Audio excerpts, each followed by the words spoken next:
es una causa de discriminación. Lo que pasa es que hay muchos tipos de discriminación, ¿no? Cuando pensamos discriminación es esta idea de que veo una mujer y entonces ya le ofrezco menos que un hombre.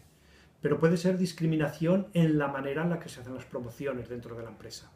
Puede ser discriminación estadística, o sea, simplemente las percepciones, aunque después en realidad no sea así.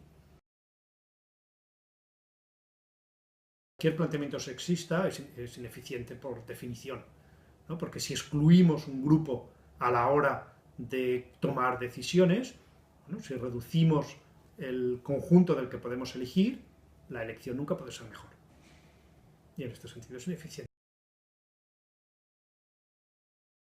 Yo creo que tenemos que ir hacia una economía más justa en todos los sentidos, ¿no?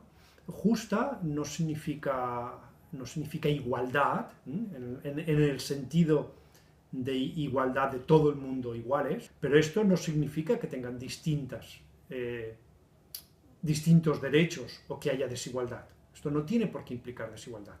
Entonces, lo que necesitamos es tener un marco en el que las decisiones sean favorables para que tanto los hombres como las mujeres puedan tomar las decisiones que más les convenga. Con temas de educación y con temas de políticas de igualdad. Entonces yo creo que políticas de igualdad hay que aplicarlas en muchos aspectos, pero igualdad en el sentido de igualdad de oportunidades, no de igualdad de todo el mundo igual, todo el mundo idéntico.